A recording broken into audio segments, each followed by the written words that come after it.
Bueno, muy buenas tardes con todos. El día de hoy estamos cerrando una de las participaciones con la ponencia sobre lectura crítica de revisiones sistemáticas y metaanálisis, específicamente con la herramienta Amstar 2. El día de hoy tenemos la presencia y compañía de nuestro compañero Miguel Francisco Cabanillas Lazo, quien es miembro senior de la Sociedad Científica de San Fernando.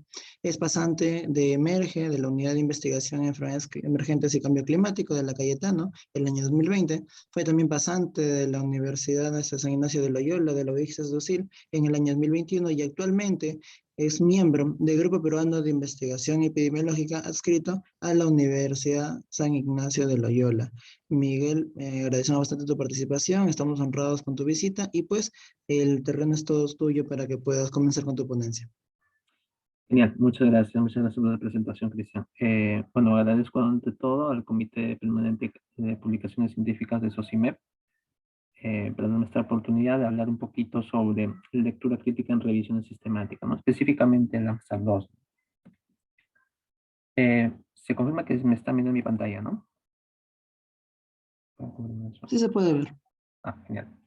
Listo. Entonces, en esta pequeña exposición vamos a hablar de 4 aspectos principalmente. Uno que es generalidades de la revisión sistemática, un poquito para ver una pequeña introducción al AMSAL 2. Luego le sigue el tema de fondo. La tercera parte es el mismo taller de lectura crítica en base a una revisión sistemática. Y la cuarta es una aplicación práctica que se hace con el AMSAL 2 actualmente y algunas lecturas adicionales que les pueda ayudar a comprender aún mejor, ¿no?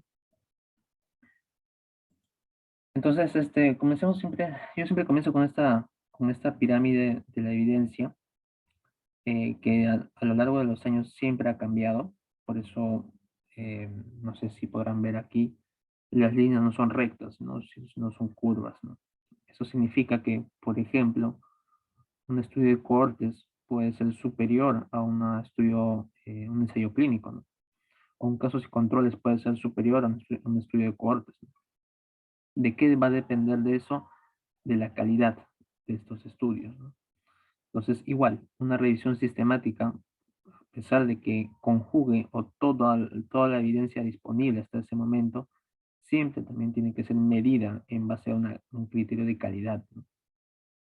Entonces, siempre hay que estar considerando esta parte, ¿no? No por el hecho de que diga revisión sistemática, y como vamos a ver en el taller, significa que pues es lo mejor de lo mejor, la mejor evidencia que hay, o son excelentes, ¿no? No, siempre en estos tipos de estudio, siempre es necesario tener un lado crítico, ¿no? Un punto de vista crítico, ¿no?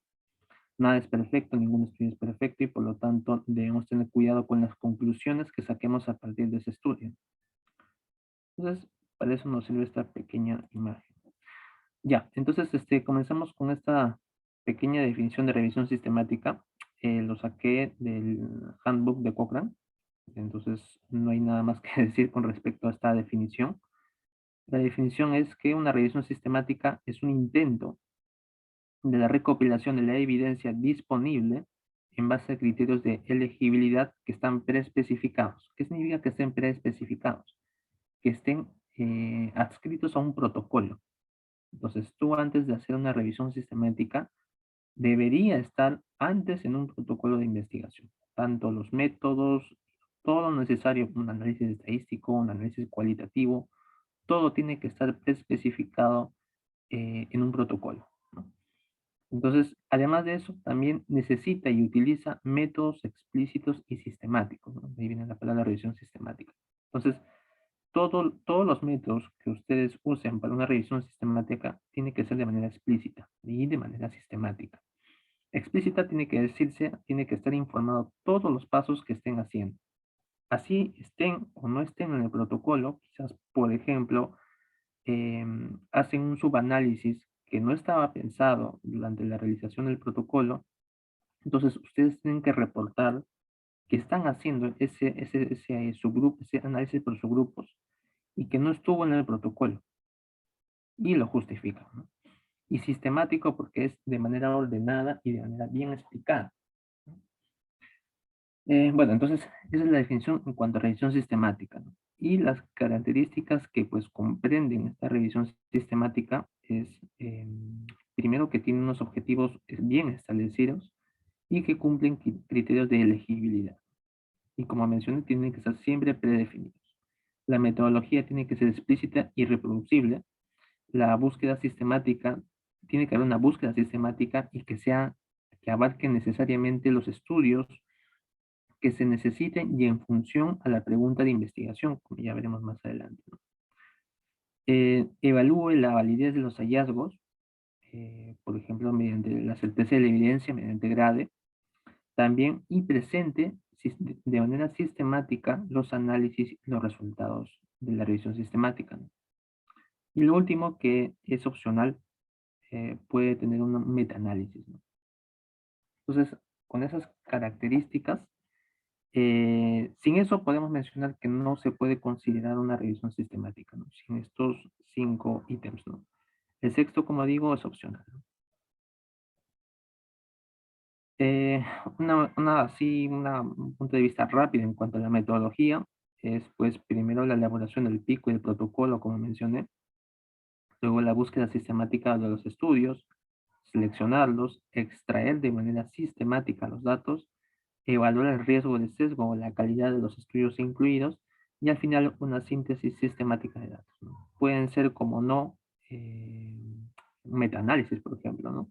O solamente elaborar una pequeña tabla y poner todos los resultados que tuvieron esos estudios, ¿no? Y bueno, como mencioné, el metaanálisis es una síntesis cuantitativa de los resultados, ¿no?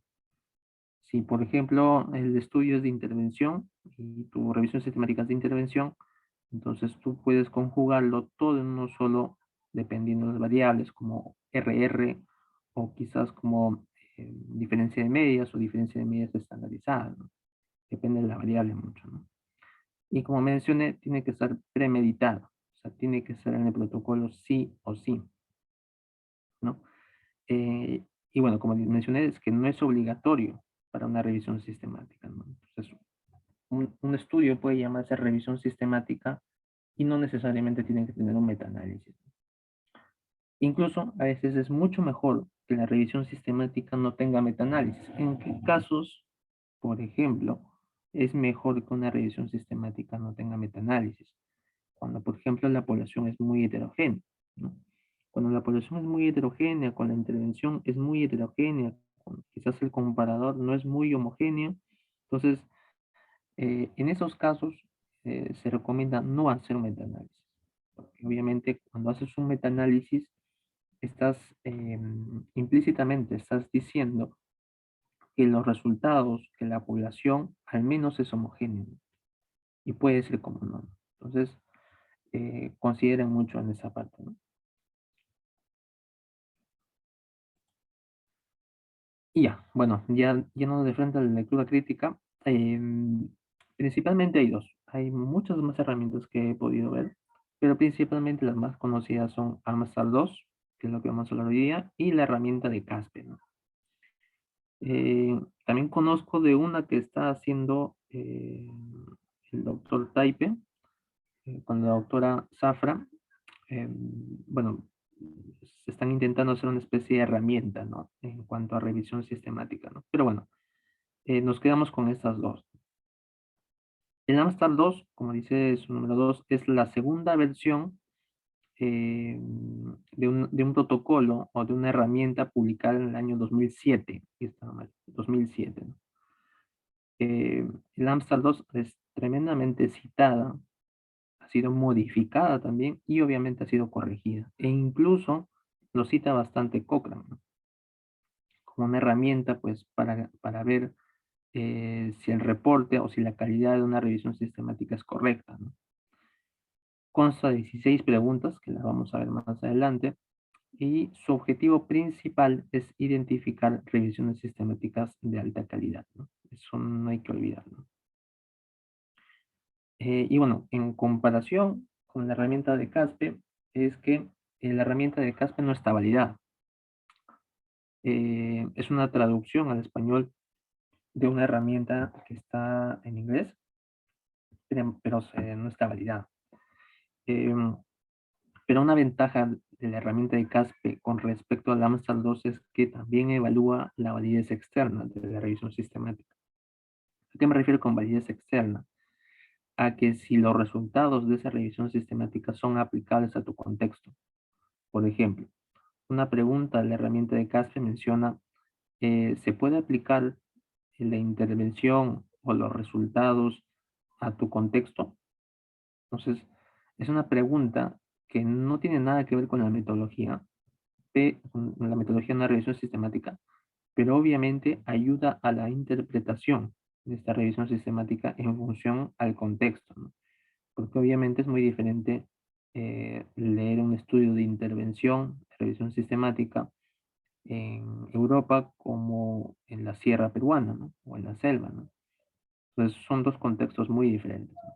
Entonces, en esa parte, la herramienta de Caspe tiene una cierta ventaja, ¿no? Que el AMSTAL 2 no la tiene, ¿no? El AMSTAL 2 solamente se encarga o evalúa la validez interna, ¿no? La calidad interna de la revisión sistemática. A diferencia de la herramienta de Caspe que también abarca la validez externa. Como dije, está traducido al español y una pequeña desventaja de la herramienta de Casper es que son preguntas muy abiertas, ¿no? Se dice que son preguntas muy abiertas e incluso ambiguas, ¿no? Esa es la principal falencia de esta herramienta de Casper, ¿no? Que son preguntas abiertas. A diferencia de AMSAL 2, que si bien tienen demasiadas preguntas, aquí tienen 10 y aquí tienen 16, las preguntas te dicen, marca sí, si es que tiene todo en la lista y te da una lista, ¿no? Entonces es mucho más fácil, más comprensible, ¿no? Entonces, y en cambio la herramienta de Caspe te da la posibilidad de abarcar un poco más con respecto a la respuesta, ¿no? Puede significar una pequeña desventaja, ¿no? Bueno, entonces eso comparando entre los dos parecidos entre la lectura crítica de revisión sistemática. Ya yéndonos al taller de lectura crítica, envié esta revisión sistemática para evaluar. Fue publicada el año pasado, 2020. Y bueno, como dice su título, básicamente trata sobre los efectos de la acupuntura en migraña. Es un estudio, una revisión sistemática de intervención, entonces, ¿no? Bueno, entonces, comencemos con la primera pregunta. La primera pregunta que nos da AMSAL 2, y solamente nos vamos a enfocar en AMSAL 2, nos dice, plantea una pregunta pico la revisión sistemática, y bueno, yo lo saqué esta parte del abstracto, ¿no? En la que los objetivos, de frente me dice, el objetivo del estudio de la revisión sistemática es investigar la eficacia y seguridad de la acupuntura en migraña y además examinar los cambios en el Doppler transcraneal, ¿no? Después de la acupuntura. Entonces, ¿cuál es la P? Mi P de población es pacientes con migraña. La I de intervención, puedo sacar que es la acupuntura. La C, aquí puedo sacar que puede ser un placebo, una especie de placebo o el tratamiento convencional. Y la O, que pues son dos cosas, son tres, ¿no? Eficacia, seguridad y también el Doppler, ¿no? Los cambios en el Doppler, ¿no? Entonces, de aquí podemos sacar esa parte. ¿De dónde más podemos sacar la pregunta pico en una revisión sistemática? También se puede sacar al final de la introducción, ¿no? Pero bueno, en esta ocasión yo lo saqué del abstract de frente, ¿no? Listo. Entonces, la segunda parte, la segunda pregunta nos dice, hay una declaración explícita de los métodos y que fueron anticipados. Justamente les hablé bastante, hace unas diapositivas, lo importante que es tener un protocolo registrado de una revisión sistemática antes de realizarlo. Como les dije, es importantísimo porque eso nos da a entender que todos los análisis realizados en una revisión sistemática han sido bien elaborados y bien pensados, con anticipación. Entonces, si por ejemplo, quizás hay una baja adherencia, como se indica aquí, una baja adherencia, puede que haya un riesgo de sesgo, ¿no? Porque quizás los, nada más asegura, por ejemplo, que esta revisión sistemática haya cambiado de objetivos, ¿no? O sea, Quizás en el protocolo mencionó, voy a investigar la eficacia y la seguridad, ¿no? Y ya está. Pero luego vieron que también era interesante evaluar los cambios del Doppler, ¿no? Entonces, eso ya es un cambio en el protocolo. No debería suceder porque todos los cambios, no debería haber cambios a partir del protocolo. Entonces, en esta parte yo al menos no lo he encontrado. No he encontrado una parte donde diga que está registrado en Próspero, por ejemplo, o en otra parte, en otras bases de datos, ¿no? Sino Próspero es el más conocido, ¿no? Entonces, no tiene un protocolo, o al menos no declara tener un protocolo de investigación. Entonces, ya eso es un punto muy bajo para esta revisión sistemática, porque como les digo, eso me hace dudar mucho, porque quizás em, hayan cambiado de outcomes, quizás hayan cambiado de intervención, la población sea diferente, o sea, muchas cosas que en el protocolo debieron estar, pero aquí no me lo reporta en ninguna parte, ¿no? Entonces, eso ya es sentido de preocupación. Y otra finalidad de que haya un protocolo de investigación y que estén publicados, ya sea en bases de datos, incluso en revistas, ayuda a que este protocolo reciba un feedback, ¿no? De parte de los lectores, ¿no? De repente mencionan de que el análisis estadístico es inadecuado, podría ser mejor, que esto que lo otro. Entonces, también ayuda en esa parte de tener un protocolo, ¿no? Entonces eso, ¿no? Al menos en esta revisión sistemática que les he alcanzado, no tiene un próspero, un protocolo registrado, ¿no? Y con eso quería decirles algo importante, que a pesar de ser publicado en una revista muy importante que creo que es Frontiers de Neurología, eso no quiere decir que sea de alta calidad. De hecho, veremos más preguntas en las que esta revisión sistemática no cumple, ¿no? Pero ¿cómo podríamos ver una revisión sistemática en la que sí cumple este aspecto, esta pregunta, ¿no? Tendrían que mencionarlo de esta manera, ¿no? Entonces, acá menciona, nosotros reportamos mediante el Prisma y además el protocolo fue registrado en Próspero, ¿no? Es Próspero. Y te envía el código, ¿no? Para que veas cómo está el protocolo, ¿no? Entonces, ya al menos me da la seguridad de que aquí hubo un protocolo. Quizás haya cambios o quizás no lo haya, pero al menos el objetivo, la pregunta de investigación, el análisis cuantitativo, cualitativo, todo fue pensado premeditadamente, ¿no? Aquí. Pero en esta parte no me da seguridad, ¿no? Y bueno, otra cuestión importantísima de esta pregunta es que menciona que todo cambio que no esté previsto en el protocolo debe ser informado y justificado. Entonces, aquí obviamente no está, aquí tampoco lo mencionan y busqué una revisión sistemática donde sí hay esta parte y mencionaron esto, ¿no? Aquí, por ejemplo, menciona, hicimos un análisis por subgrupos de acuerdo al sexo y el país y también hicimos un análisis de sensibilidad post hoc. ¿Qué significa post hoc? Es cuando, en el caso de revisión sistemáticas, es cuando no estaba premeditado en el protocolo de investigación, pero a medida de que fueron viendo los estudios incluidos, a medida de que seleccionaron los estudios, se dieron cuenta que podrían haber hecho un análisis más. Y es así como se reporta, mediante post hoc, de que ha habido un pequeño cambio en el protocolo y ya está, ¿no? Entonces, al menos en esta revisión sistemática sí lo informaron. De que esté justificado, no lo hemos visto.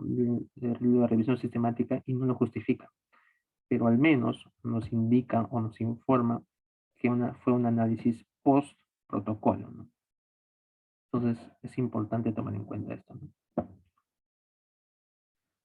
Bueno, listo. Entonces eso va con la segunda pregunta y como dije, la herramienta Amstal tiene preguntas y las preguntas son bastante cerradas, ¿no? O sea, no te da posibilidad o te deja pocas posibilidades a tener duda, ¿no? Aquí te da la pregunta y te menciona cuál podrías considerar si es que para responder un sí parcial o un sí completamente, ¿no? Si, por ejemplo, en el protocolo indica la pregunta de investigación, la estrategia de búsqueda, los criterios de inclusión y exclusión y la medida del riesgo de sesgo, ¿no? Eso es para un sí parcial.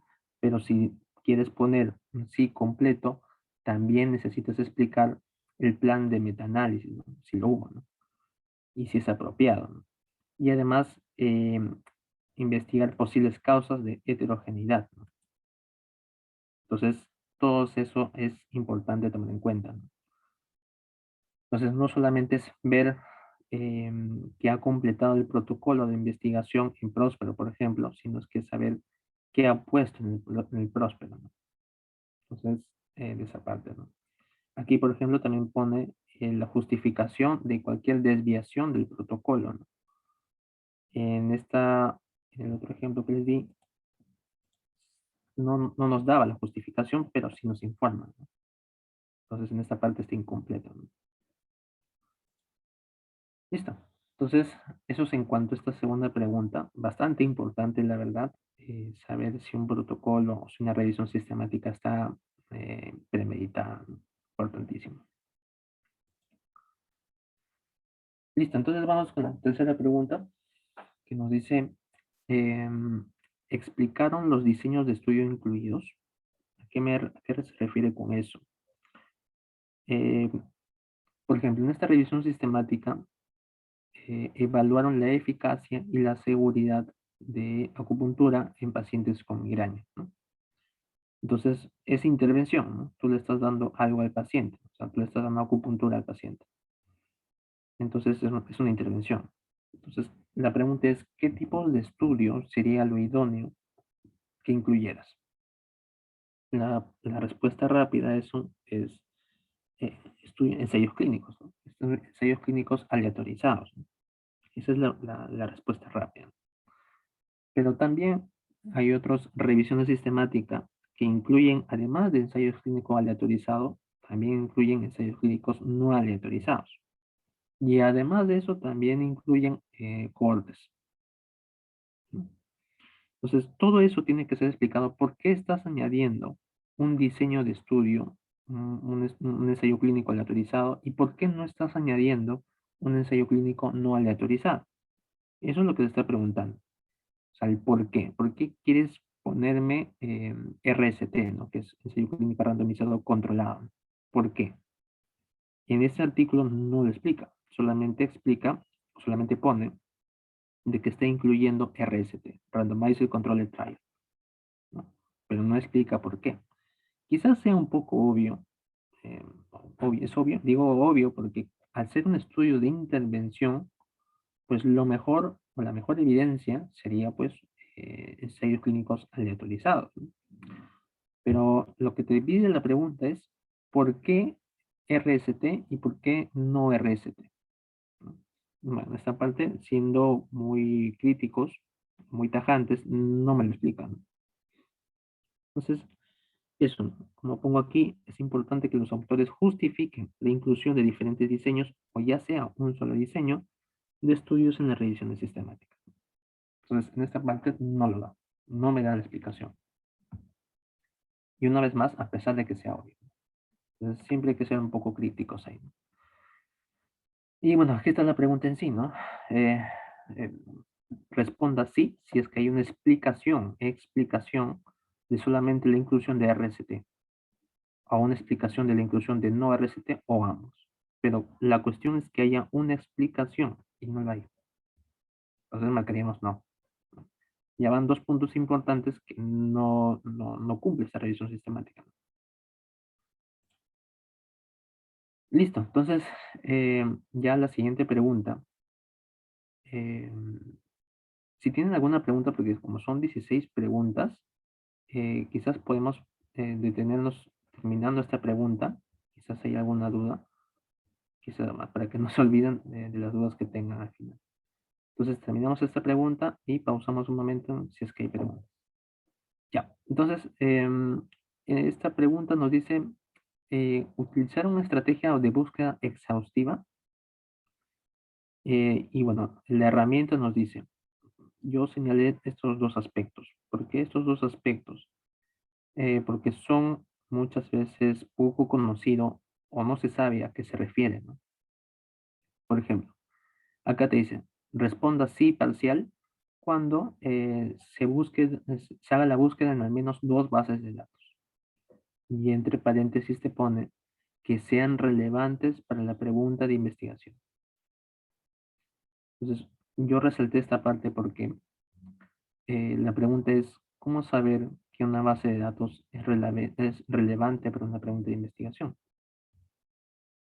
¿Cómo saber que para un ensayo clínico, perdón, para un estudio de intervención que es este, es importante tener PubMed, es importante tener Embase, o no tener ambos, o no tener, qué sé yo, Google Scholar, o no tener otras bases de datos, ¿no?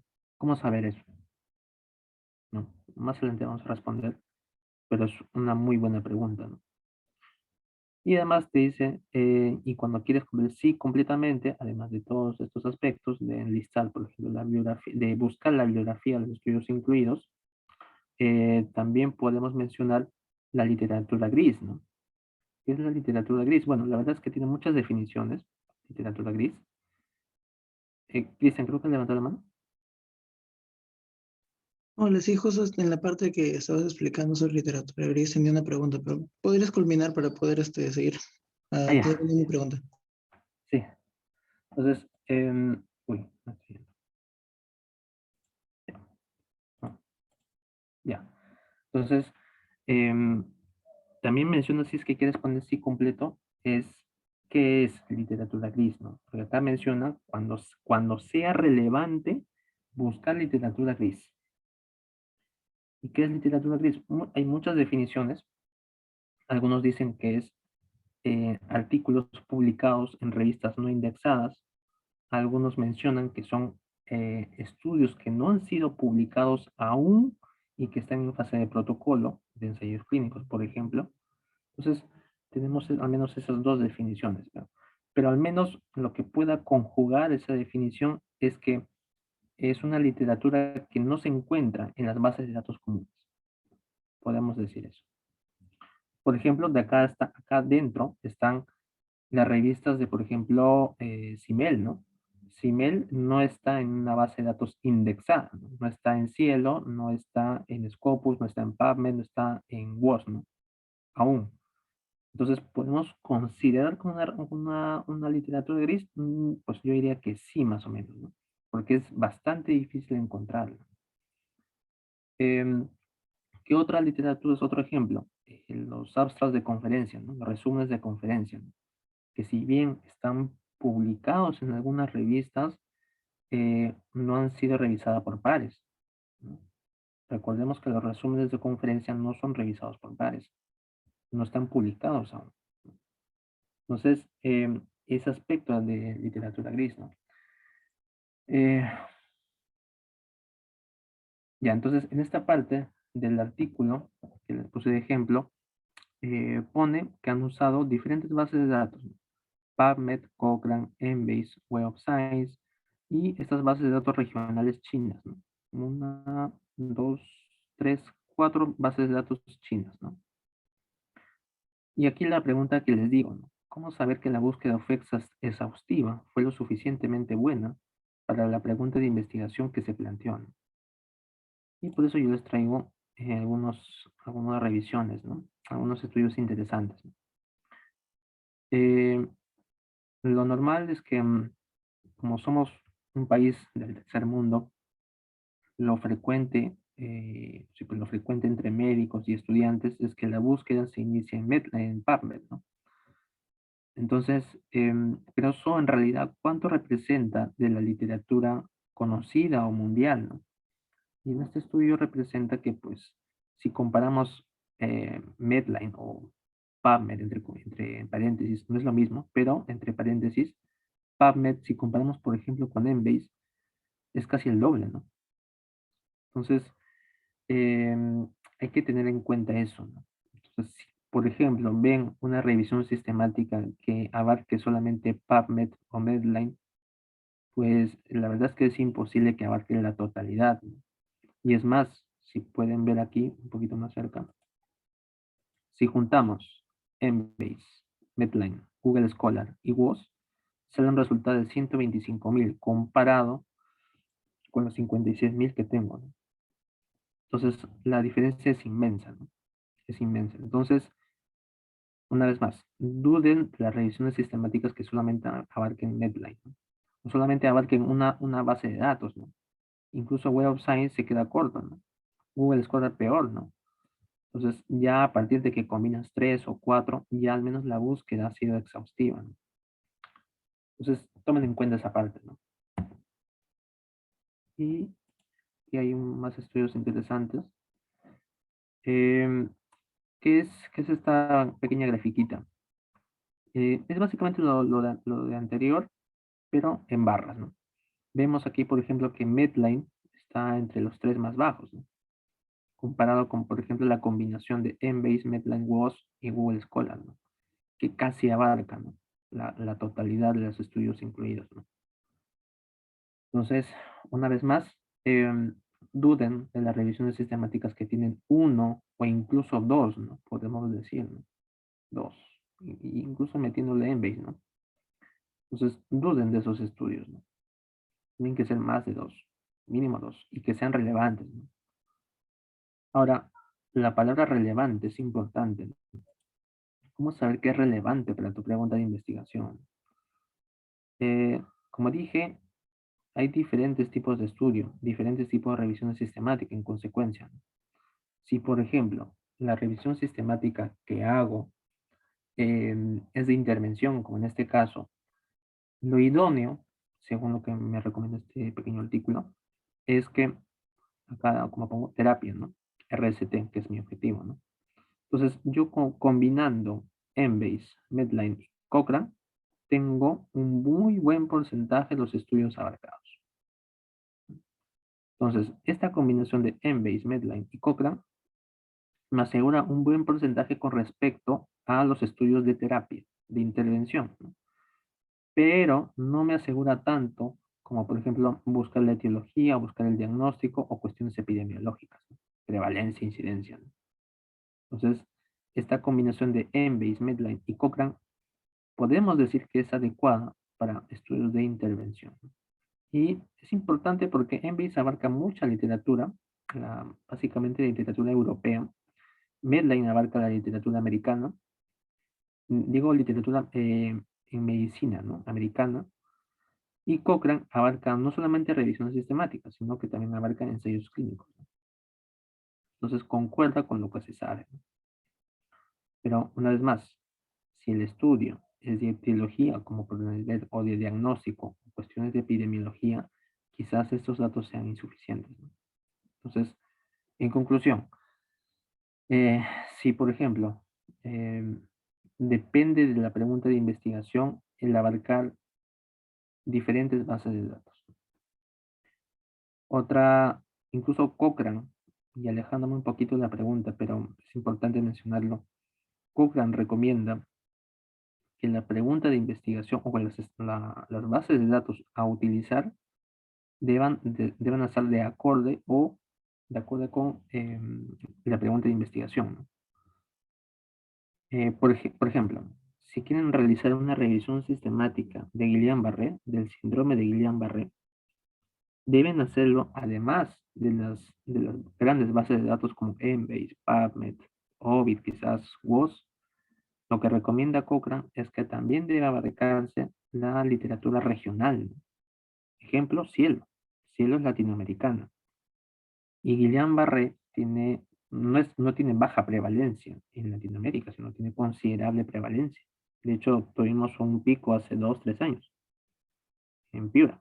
De hecho, tuvimos un gran pico a inicios del 2020, solamente que se detuvo con la pandemia. Entonces, em, depende de la pregunta de investigación, depende de la enfermedad que estás haciendo, y depende de la prevalencia, de dónde quieres buscar, ¿no? Entonces, cielo puede ser considerado, o LILAX incluso, que es Latinoamérica también, puede ser considerado para una revisión sistemática, pues claro que sí, claro que sí. Si es que el estudio, por ejemplo, es prevalencia de Guillain-Barré en Sudamérica, ¿no? O prevalencia de Guillain-Barré en general, ¿no? Entonces, sí es dable. Pero, por ejemplo, si quieren buscar una revisión sistemática de intervención, dudo mucho, la verdad que dudo mucho que un ensayo clínico esté publicado en una revista en Lilacs, ¿no? O en Cielo, ¿no? No, un estudio aleatorizado, clínico aleatorizado, normalmente está publicado mínimo en Scopus, ¿no? Entonces, depende del estudio, depende de los tipos de estudio, depende de la pregunta de investigación, depende de la enfermedad, depende de dónde estés buscando. Entonces, quise extenderme con esto, con la pregunta esta, porque es bastante importante e interesante, ¿no? Si les gusta esa parte de bibliometría, ¿no? Se parece decir, ¿no? Cristian, sí, querías mencionarnos, creo que te contaba. Sí, justo me esperaba Fernando porque tenía una duda respecto a lo que era la literatura gris. Pues en algún momento cuando se hizo una revisión sistemática también se tuvo que hablar, por ejemplo, de los repositorios de preprints, los cuales se considera que no ha pasado por una revisión por pares, pero qué tan conveniente es en el caso de que se haga una revisión sistemática. Es, por ejemplo, en el caso de COVID muy utilizado, pero en otros casos, bien. Mm, ¿O se considera no como una literatura gris? Esa es la duda que tengo. ya. Los preprints, como dije, primero hay que partir de la definición de literatura gris. Hay muchas definiciones, no hay una definición bien establecida, pero los preprints, al no estar publicados todavía y no pasar por revisión por pares, todavía se puede considerar como una literatura gris. Ahora, ¿es importante incluirlos o no en una revisión sistemática? Depende de los autores. Y no solamente eso, sino es que los autores tienen que jugar muchas variables. Por ejemplo, hay pocos estudios, hay pocos ensayos clínicos aleatorizados, y lo único que les queda pues es añadir esos preprints, ¿no? Y obviamente, si es que se añade estos preprints, tiene que mencionarse en la metodología que se han incluido esos preprints, y no solamente eso, sino que lo recomendable es que en los resultados se haga un análisis de sensibilidad para saber si esos preprints han cambiado o no el efecto. ¿Mm? Porque es importante saber cuál es el impacto de añadir esos estudios preprint, que todavía no han sido revisados por pares, en el efecto total de los estudios. Por ejemplo, sí, has hablado muy bien de COVID, porque en COVID ha habido una tanda de revisión sistemática y muchos han abarcado preprints.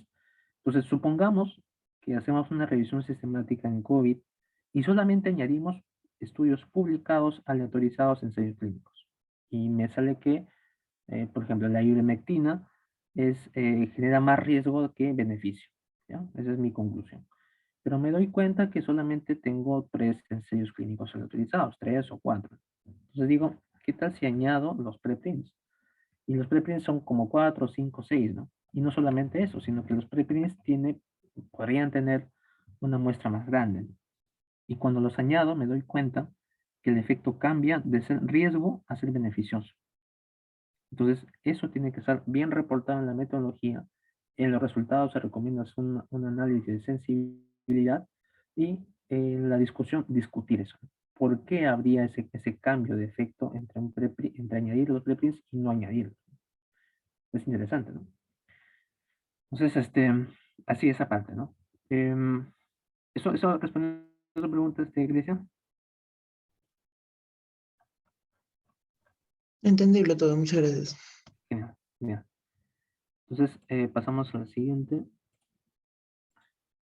Bueno, nos hemos extendido bastante en esta pregunta, pero creo que ha valido la pena.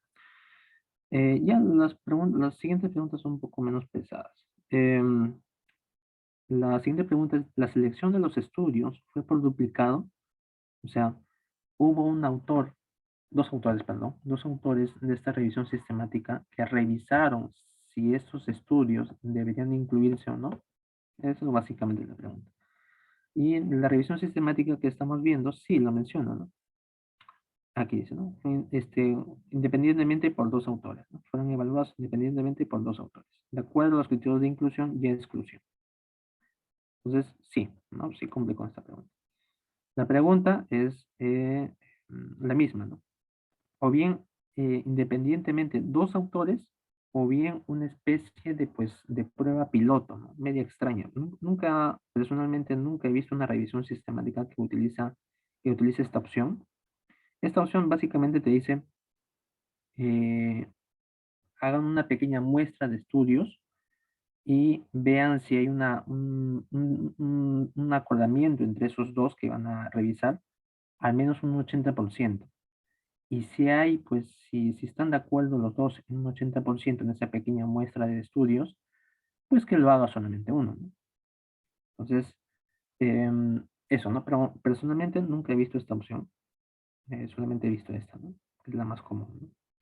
Que hayan dos estudios, dos revisores independientes. Y eso viene a otra pregunta, es que ¿cuántos autores se necesita para una revisión sistemática? Pues esta pregunta lo responde, ¿no?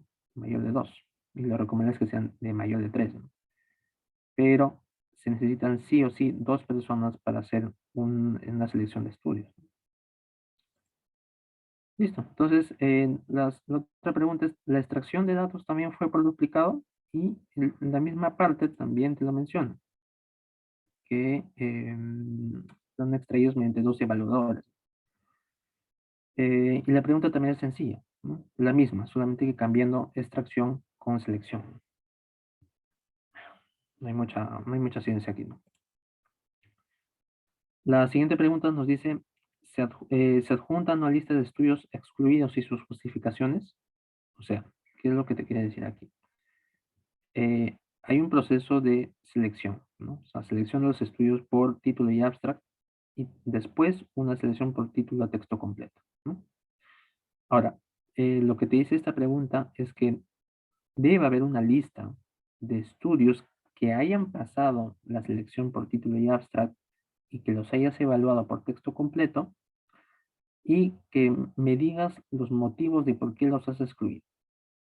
Eso es lo que te dice. En esta revisión sistemática no está, tampoco lo he buscado en el material suplementario y tampoco está. Y es muy poco frecuente que las revisiones sistemáticas den una lista, ¿no? De los estudios excluidos, ¿no? Yo personalmente solamente he visto una revisión sistemática que solamente se ha dado el lujo de hacer esto, de dar una lista de estudios excluidos y sus razones, ¿no? Pero bueno, no he podido encontrar esa revisión sistemática, pero aquí les tengo un ejemplo, ¿no? De una revisión sistemática que estamos realizando, ¿no? Básicamente es poner los títulos y poner la exclusión y además por qué, ¿no? Entre paréntesis, ¿no? Quizás es un abstract de conferencia, un resumen de conferencia, no corresponde con la población, es un comentario, no corresponde a la población o no tiene un grupo control, ¿no? Entonces, eso se refiere a una lista de estudios excluidos. Normalmente, repito, no la hay y muchas revisiones lo incumplen, ¿no? Pero bueno, listo. La otra pregunta es, eh, ¿detallaron los estudios incluidos? O sea, ya hemos visto que necesitamos la justificación de la exclusión de los estudios, pero también necesitamos los detalles de los estudios incluidos. Y eso siempre es muy frecuente, si no son todos, de hecho es un requisito para hacer una revisión sistemática, es esta pequeña tablita, la tablita 1, ¿no? De revisión sistemática, ¿no? En la que podemos ver los autores o el autor principal, el año y todas las características con respecto a Pico, ¿no? Pacientes, la intervención, el comparador y los outcomes, ¿no? Los outcomes, ¿no? Y la duración del tratamiento e incluso el seguimiento, ¿no? ¿Cuánto fue el seguimiento? ¿Ok? ¿Una pregunta? No. Entonces, eso podemos encontrar, ¿no? Entonces, ¿sí lo detallan? Sí, sí lo detallan. Y bueno, esa es la pregunta. Eh, ¿Detallaron los estudios incluidos? Cuando quieran poner sí parcial, tienen que describir la pico como mínimo. Y si quieren poner como sí completamente, es además de esta pico, describir la población en detalle, la intervención en detalle, siempre en detalle, ¿no? O sea, que esté más detallado, básicamente. Y en este caso sí está bien detallado, ¿verdad? ¿No? Bueno, entonces, sí lo detallan. Cumple con ese requisito. Bueno, pasamos a la siguiente pregunta. Nos dice, ¿utilizaron una adecuada técnica para medir el riesgo de sesgo de los estudios individuales incluidos? Y bueno, esta pequeña lectura lo saqué del mismo Amsterdam, que nos recomienda que en el caso de ensayos clínicos aleatorizados se utilice la herramienta de Cochrane, o sea, el ROP2, ¿no? Y en el caso de estudios observacionales en Newcastle, Ottawa, o en el caso de que sean ensayos no aleatorizados en Robinson, ¿no? Entonces, cuando al menos los estudios han sido medidos en riesgo de sesgo mediante estas tres herramientas, dependiendo de los diseños de estudio, podemos decir que se midieron adecuadamente. Entonces, en ese caso sí cumple, ¿no? Sí podemos decir que sí cumple. Y bueno, aquí la pregunta es básicamente la misma, ¿no? No hay ningún cambio, ¿no? Listo. Entonces, la siguiente pregunta es, ¿se reportó las fuentes de financiamiento de los estudios incluidos? ¿A qué se refiere con eso? Se refiere a que ustedes saben que las revisiones sistemáticas son eh, un conjunto de estudios primarios, ¿no? Sean ensayos clínicos, sean estudios observacionales, de asociación, de prevalencia, de incidencia. Entonces, en el caso de ensayos clínicos, es muy frecuente, muy frecuente, que quien dé el financiamiento para la realización de este ensayo clínico sea un laboratorio, o sea una farmacéutica, que obviamente quiere comprobar si su medicamento es eficaz, ¿no? Entonces, ahí, pues, podríamos decir que hay un conflicto de interés, ¿no? Si es que sucede eso, ¿no? Entonces, es importante saber cuáles son las fuentes, ¿no? Las fuentes de financiación de esos ensayos clínicos y que la revisión sistemática lo reporte, ¿no? Y bueno, básicamente la pregunta es esa, ¿no? O sea, que tiene que reportar la fuente de financiación si es que las hubiera, ¿no? Ahora, en esta revisión sistemática no la presenta, no menciona que haya, o sea, no reporta las fuentes de financiación, o si las hubo o no las hubo, no las reporta. Bueno, eso es un punto en contra. Aunque, sinceramente, yo he visto pocos ejemplos, pocas revisiones sistemáticas que incluyan esta parte, ¿no? Pocas si no es nada, ¿no? Entonces, en realidad, muy pocas revisiones sistemáticas tocan este aspecto, ¿no? Pienso yo que es importante, ¿no? Listo. Entonces, la siguiente pregunta ya es con respecto al análisis estadístico, ¿no? Si lo hubiera, ¿no? Si lo hubiera. Como digo, metaanálisis no es obligatorio para hacer una revisión sistemática, ¿no? Esta es la lectura de nuestro artículo, ¿no? Aquí nos menciona cuál es el paquete estadístico usado en estas dos líneas, cuáles son las medidas de asociación en las siguientes líneas. Incluso nos explica un poquito, ¿no? OR es igual a 1 cuando no hay diferencia significativa, OR mayor a 1, menos de 1. También nos da la heterogeneidad, ¿no? Que lo midieron por dos aspectos, el test de chi cuadrado y el i cuadrado.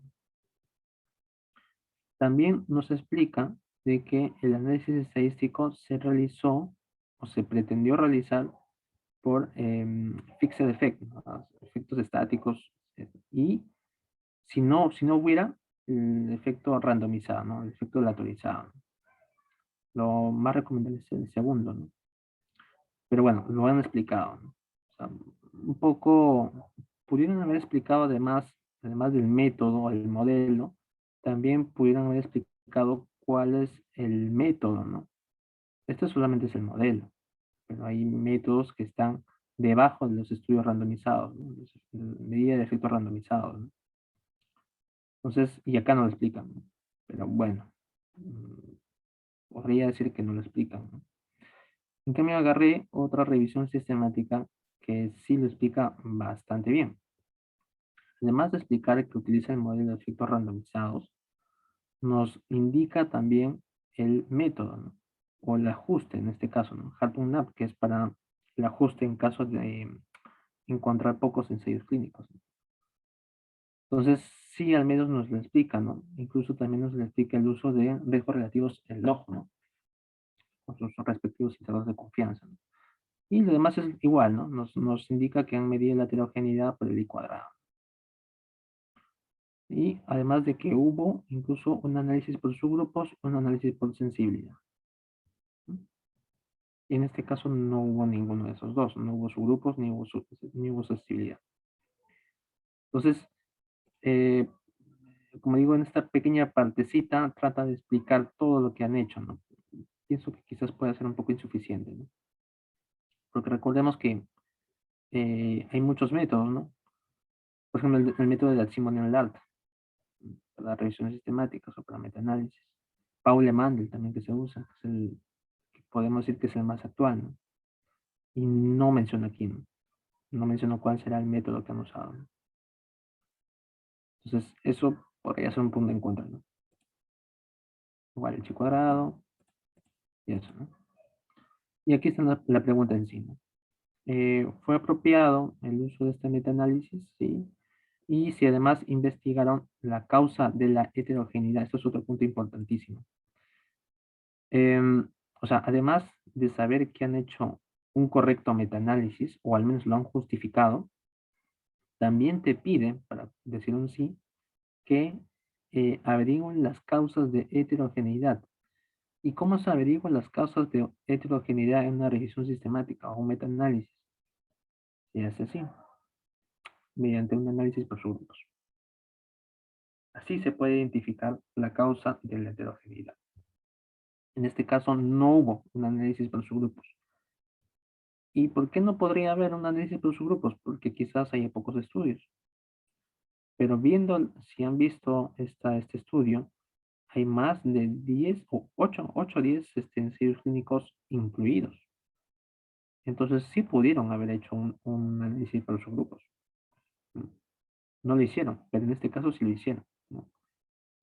Entonces, ese es el método para ver o ver la causa de o posibles causas de heterogeneidad, ¿no? Pero no lo han hecho en esa revisión sistemática, ¿no? Entonces podemos decir que no. Y esta parte es bastante idéntica, solamente que es para estudios no randomizados, ¿no? Ensayos clínicos no randomizados. En nuestro caso son estudios randomizados. Listo, la siguiente pregunta es, ¿evaluaron los revisores el impacto del riesgo de sesgo sobre los metaanálisis? Em, ¿A qué se refiere con eso? Vamos de frente en esto. ¿A qué se refiere con eso? De que es recomendable que el metaanálisis que se haga sea en función a estudios de bajo riesgo de sesgo, ¿no? Y es lógico, ¿no? O sea, si tú quieres tener una síntesis cuantitativa de un efecto o de una medida epidemiológica, lo correcto sea es que incluya solamente estudios que tengan bajo riesgo de sesgo, ¿no?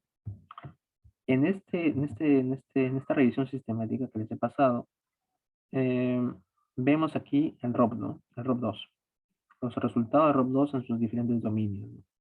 Y podemos ver que la gran mayoría tiene un alto riesgo de sesgo, ¿no?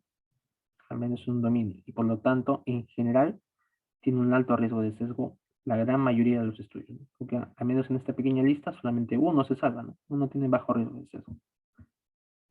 Pero igual, hicieron el metaanálisis, ¿no? A pesar de tener estos dominios con alto riesgo de sesgo. Y de hecho es el dominio, uno de los dominios más importantes, ¿no? Es el sesgo mutuo, ¿no? Entonces, pero igual, lo hicieron. Entonces no cumpliría, ¿no? Porque acá te pide solamente que esté incluyendo solamente los estudios de bajo riesgo de sesgo. Y no, pues no es así. Listo. Entonces, incluso también te da la opción de o bien hagas un metaanálisis de los estudios de bajo riesgo de sesgo o puedes incluirlos a todos, pero hagas un análisis de sensibilidad. ¿Qué es un análisis de sensibilidad? Es básicamente repetir el mismo análisis que te has proyectado, pero quitando o añadiendo estudios, ¿no? Entonces, supongamos, lo ideal, lo idóneo hubiera sido esto, ¿no? Primero de que haya un poco más de artículos con bajo riesgo de sesgo, y luego quizás el metaanálisis formal del estudio hubieran sido solamente aquellos estudios con bajo riesgo de sesgo, y en el análisis de sensibilidad sería añadir esos estudios con alto riesgo de sesgo y ver cuánto varía el efecto final, ¿no? porque de repente no varía, ¿no? De repente siguen siendo en este -1, ¿no? La diferencia de medias, ¿no? Entonces, si agrego o quito y sigue siendo -1, pues eso refuerza mis resultados. Entonces, así debieron ser, ¿no? Pero en este caso no lo hicieron, solamente lo metieron de frente y ya está, ¿no? Entonces no lo cumplen. Luego te dice, se discutió los resultados tomando en cuenta el riesgo de sesgo. O sea, ya hemos terminado con los resultados. Ahora, ¿qué hacemos con esos resultados? Vemos si quizás, ¿cómo se llama? Si por ejemplo este metaanálisis, que como dije, hay estudios, creo que la gran mayoría son de alto riesgo de sesgo. En la discusión se mencionó de que efectivamente el metaanálisis podría no ser el idóneo, quizás podría estar alejado de la realidad porque eran estudios de alto riesgo de sesgo. Eso es lo que te está preguntando. O sea, ya tienes resultados y en la discusión has discutido algo sobre el impacto que tiene este ROB2 o este riesgo de sesgo sobre el metaanálisis. Eso es lo que te está preguntando, ¿no? Y en este caso, en el estudio, no lo mencionan explícitamente, ¿no? No lo mencionan explícitamente. De hecho, en el primer párrafo de la discusión, mencionan que el resultado de este metaanálisis sugiere que el tratamiento con acupuntura está asociado a una alta eficiencia terapéutica. Alta eficiencia terapéutica a pesar de incluir estudios con alto riesgo de sesgo. Entonces, bueno, un poco que contradicen, ¿no? No debieron mencionar tanto, o sea, con esto están diciendo que pues ya la acupuntura funciona del todo, ¿no? Pero estamos viendo que el riesgo de sesgo en muchos estudios son altos, ¿no? E incluso un poquito más abajo, lo único que menciona con respecto al riesgo de sesgo es esta pequeña partecita, ¿no? Que la eficacia de la acupuntura podría verse mermada, ya que no hubo un doble sesgo, ¿no? Un doble cegamiento, perdón, ¿no? Entonces, pero incluso se justifica un poquito acá, ¿no? De que es inevitable, ¿no? Y bueno, pensándolo bien, si lo piensan bien, sí, pues no, o sea, si tu intervención es acupuntura, ¿cómo podrías hacer un placebo de eso, no? Pero igual, o sea, igual, yo sigo pensando que hay que ser muy crítico y de que siempre hay un placebo que se pueda usar, ¿no? Siempre. Y de hecho hay un estudio que lo ha hecho, porque hay un estudio que tiene bajo riesgo de sesgo en todo, ¿no? Entonces, no hay justificación para eso, ¿no? Entonces, efectivamente, no lo cumple. Listo, entonces, vemos la siguiente pregunta. ¿Se discutió la heterogeneidad? Como les había explicado, la heterogeneidad estadística, por así decirlo, un poquito de teoría, es esto, ¿no? Heterogeneidad es que los estudios, como ven aquí es su intervalo de confianza, que sus intervalos de confianza, si es que hay una alta heterogeneidad, los intervalos de confianza no se superpongan. Y una baja heterogeneidad es cuando estos intervalos de confianza se superponen. Y bueno, aquí vemos que pues la gran mayoría se superpone, ¿no? Podríamos mencionar eso. De hecho, aquí se menciona que el I cuadrado es 31, ¿no? Y eso, según muchos aspectos, podríamos considerarlo entre baja y media, ¿no? Baja y media heterogeneidad, ¿no? Pero bueno, es 31%, ¿no? Y lo que le está preguntando es que si se discutió la heterogeneidad, ¿no? O el impacto de la heterogeneidad en los resultados, ¿no? Eh, Vamos a ver si lo hace. Sí lo hace. De hecho, en el primer párrafo de la discusión menciona un poquito de eso, ¿no? De que en algunos outcomes, en algunos metaanálisis, hubo una alta heterogeneidad, ¿no? Entre los estudios. E incluso párrafos más adelante lo explica, ¿no? Explica una razón de que puede ser el sample size, ¿no? La muestra, ¿no? El tamaño de muestra. Entonces, al menos lo discuten, ¿no? Entonces, sí cumple. está discutiendo, ¿no? Lo está discutiendo. Entonces sí cumple con este ítem, ¿no? Listo. Vamos con la siguiente. Ya vamos acabando, creo.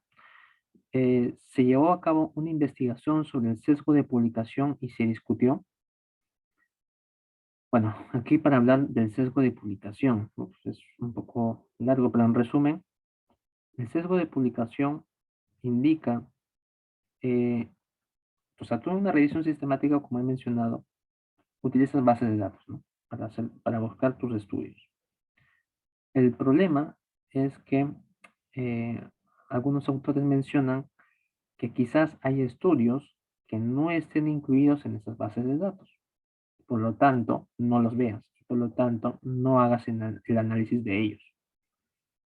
Otro aspecto, otra causa de sesgo de publicación es que algunos ensayos clínicos tengan un efecto negativo o tengan un efecto contrario a la hipótesis y no sean publicados o no acepten la publicación de revistas. Entonces, esa es otra causa de sesgo de publicación. Entonces, publication bias, ¿no? Ese es el sesgo de publicación, ¿no? Y en esta revisión sistemática sí se midió o se intentó medir el sesgo de publicación, ¿no? Mediante el funnel plot, ¿no? ¿Qué es esto, no? Se ve un poco mal, pero eso lo he sacado de la imagen del material suplementario, ¿no? Este es el funnel plot, ¿no? Entonces, es una medida gráfica para identificar el sesgo de publicación. Y bueno, a grandes rasgos aquí podemos ver que, por ejemplo, aquí está un poco heterogéneo, ¿no? En un funnel plot en la que no haya un sesgo de publicación, deberían ser esta parte igual o distribuida de la misma manera que esta parte, ¿no? Y podemos ver que aquí no está, ¿no? Que hay puntitos que son los estudios que no están en esta parte, ¿no? Entonces aquí quizás hay un sesgo de publicación. Aquí la verdad es que es bastante homogéneo, ¿no?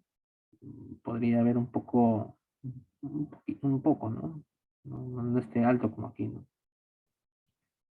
Entonces, eso, ¿no? Ese es el sesgo de publicación. ¿Hay otras formas de medir el sesgo de publicación? Pues sí, esa es una forma gráfica de medir el sesgo de publicación. Otras formas, ya estadísticas, es el método BEX y el método Egels. Entonces, son otros análisis que se utilizan para medir el sesgo de publicación. Entonces, sí investigaron sobre el sesgo de publicación, pero a la hora de buscar en la discusión, no aparece nada de información de eso. A pesar de que mencione que, aquí menciona que es asimétrico. O sea, la imagen fue asimétrica, indicando la existencia de sesgo de publicación. Pero no lo discutió, no está en la discusión. Entonces, no lo cumple. No lo cumple. Y bueno, aquí es una cuestión importante que siempre digo que todos los pasos que hagas en metodología tienen que estar en tus resultados y también tienen que estar en tu discusión.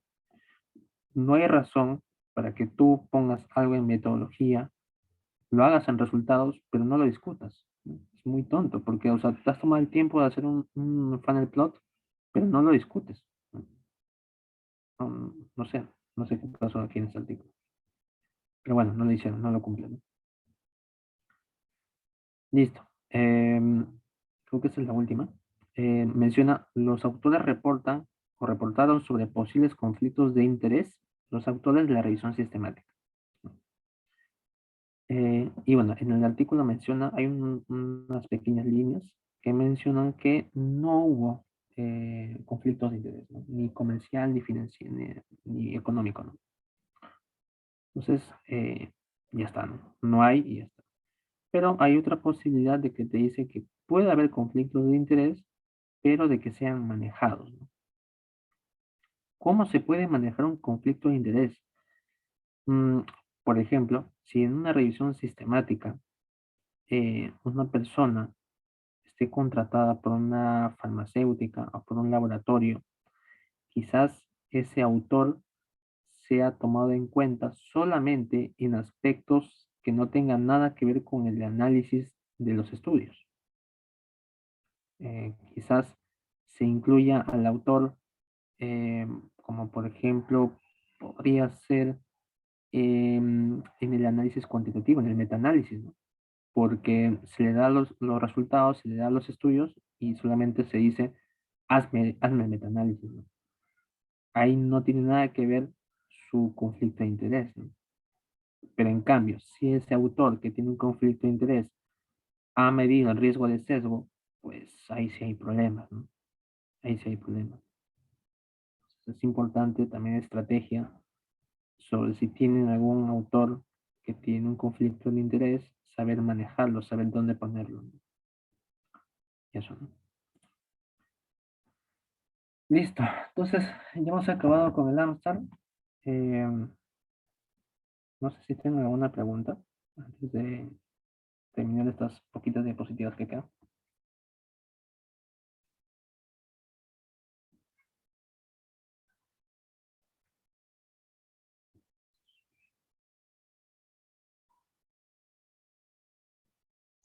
Miguel, respecto a lo que es el sesgo de publicación, ¿tiene que ir siempre a la par con uno de metaanálisis o es independiente? Depende. Depende de la cantidad de estudios. Por ejemplo, el funnel plot se recomienda, Cochrane recomienda a partir de los 10 estudios. O sea, a partir de que haya 10 estudios incluidos, puedes hacer un funnel plot. Si no se tiene 10 estudios incluidos, se tiene menos, pues lo recomendable es que no se haga. Entonces, si es que fuera así, no se responde, ¿no? No se puede medir la heterogeneidad. Circo de publicación, ¿no? Y también, por ejemplo, eso es en caso de funnel plot, ¿no? Mínimos se requiere 10. En el caso de el test de Egger y el test de perdón, de X y de Beger se necesitan igual 10. En el de Beger, no, el de Beck se necesita creo que 20, 25 estudios. Pero sí, no es algo obligatorio. Depende también de los estudios, de la cantidad de estudios incluidos. Ujú. Entendido, muchas gracias. Listo, bueno, entonces creo que no hay pregunta para seguir. Ya falta un poquito. Eh, ahora vamos a la práctica, ¿no? ¿Para qué nos sirve el ANSER 2? O sea, bueno, además de la lectura crítica, obviamente, ¿no? Eh, lo normal es que cuando ustedes lean una revisión sistemática, no tengan a la mano el ANSER 2, ¿no? O sea, no tengan esa herramienta al lado de tu artículo impreso y digas, ah, ya cumple con este, check, check, check, ¿no? Es muy infrecuente, de hecho nunca le he visto a una persona hacer eso, ¿no? Sino la idea es que el Amstrad 2 te diga eh, o sepas cuestiones clave, ¿no? Cuestiones clave de una revisión sistemática que te hagan dudar, ¿no? Como por ejemplo de que no haya protocolo, ¿no? O sea, de que no haya protocolo en una revisión sistemática te tiene que hacer dudar bastante de los resultados. Otra cuestión es que te tiene que hacer dudar, pues, de eso el sesgo de los estudios, ¿no? Otra cuestión, las bases de datos, ¿no? Porque he visto, y seguramente habrán visto ustedes, revisiones sistemáticas que están solamente en PubMed y Google Scholar. Pues obviamente eso no es una revisión sistemática, ¿no? Entonces, o en PubMed y en Scopus, ¿no? Ni eso tampoco, ¿no? Entonces, eh, tomen en cuenta eso, ¿no? O sea, el AMSAL, eh, ¿para qué sirve esta pequeña exposición, ¿no? Para que sepan o que tengan banderas rojas, como se dice ahora, ¿no? Banderas rojas de que digan, oye, esta revisión sistemática me hace dudar, ¿no? Y de que a pesar que diga que la conclusión sea altamente efectiva, como menciona acá, altamente efectiva, siempre duden, ¿no? Y bueno, creo que les he hecho dudar de esta revisión sistemática, a pesar de esa pequeña conclusión que pone, ¿no? Pseudo conclusión, yo diría, ¿no? Entonces, em, y como digo, en la práctica, ¿para qué se podría usar el Amstrad, ¿no? Se utiliza básicamente para dos cuestiones, ¿no? Y quizás se les prende el foco a algunos de ustedes, ¿no? Y haga un estudio sobre eso, ¿no? Son dos tipos, ¿no? Dos tipos de revisiones, ¿no? El Umbrella Review y el Scoping Review, ¿no? El Umbrella Review, la revisión en paraguas, en español. Es básicamente la reunión de revisiones sistemáticas. Básicamente eso. ¿Y por qué tendrías que unir revisiones sistemáticas? Porque quizás haya demasiadas y quizás sean heterogéneas o quizás abarquen estudios diferentes, ¿no? Entonces, eso es el Umbrella Review. Como pueden ver aquí un ejemplo, ha revisado o ha recolectado revisiones sistemáticas de terapia hormonal en mujeres saludables, ¿no? Menopáusicas, perdón. Entonces, han hecho un Umbrella Review que han utilizado el AMSAL2 como una especie de criterio de calidad de los estudios, de las revisiones sistemáticas que incluyeron. Y aquí te dice su resultado, ¿no? El 36%, 78% fueron al menos satisfactorios, que tal, tal, tal, tal. Entonces, se puede usar el AMSAL2 en este tipo de estudio, ¿no? En este tipo de revisión. Y este es un overview, un scoping review, ¿no? Que scoping review no necesariamente abarca revisiones sistemáticas, puede abarcar cualquier tipo de estudio. Es una revisión general y amplia, ¿no? No necesariamente se tiene un metaanálisis, pero bueno, eso es el scoping review, ¿no? Y igual lo que utilizaron el AMSAL2, ¿no? Para medir revisiones sistemáticas, ¿no? Y como resultado tuvieron esta pequeña tablita. No sé si se acuerdan, en la tabla 1 de las revisiones sistemáticas vemos el estudio observacional o el estudio primario, su pico, ¿no? Estudio primario 1, estudio primario 2, estudio primario 3, 4, 5. Pero en este caso, como es un umbrella review, en vez de que sean estudios primarios, son revisiones sistemáticas. Entonces, acá te dice cuál fue el outcome de esa revisión sistemática, las bases de datos utilizadas, si hubo metaanálisis y todas las características de los metaanálisis. Y cuál fue el score, ¿no? Del AMSAL2, ¿no? Que fue críticamente baja, ¿no? Críticamente baja. Entonces, se podría usar así, ¿no? Aquí también tengo otro ejemplo. Es lo mismo, son los 16 preguntas del AMSAL2, solamente que graficadas, ¿no? Es de este mismo estudio, ¿no? Solamente que las barritas en verde significa que cumplieron con ese ítem, ¿no? Entonces, aquí podemos decir que, eh, como dije, reportar el financiamiento de los estudios incluidos es muy, muy, muy infrecuente, ¿no? Entonces, aquí se puede ver esta gráfica, ¿no? Y lo usaron en este Umbrella Review, ¿no? Y para eso sirven los Umbrella Review, ¿no? La revisión de revisiones, ¿no? Y bueno, ya terminando, esta es la herramienta publicada. Creo que fue publicada hace 3 años. Sí, pues 3 años ya casi, 4, recientemente, ¿no? Este es el Amsal 2. Les voy a enviar el link para que lo vean. En este link está la explicación, está la misma herramienta en el material suplementario, para que lo tengan a la mano.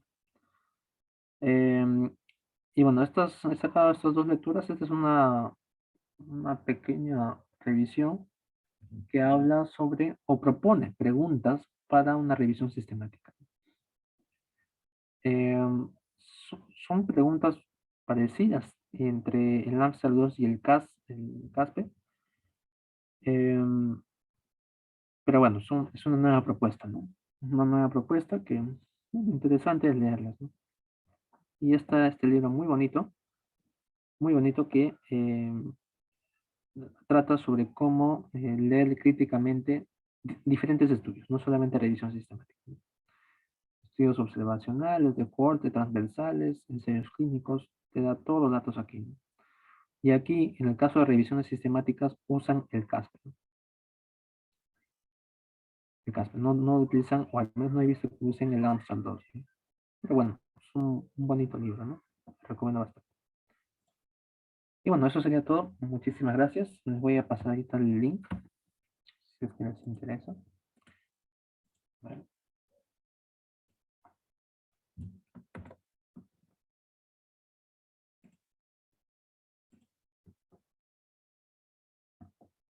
Listo.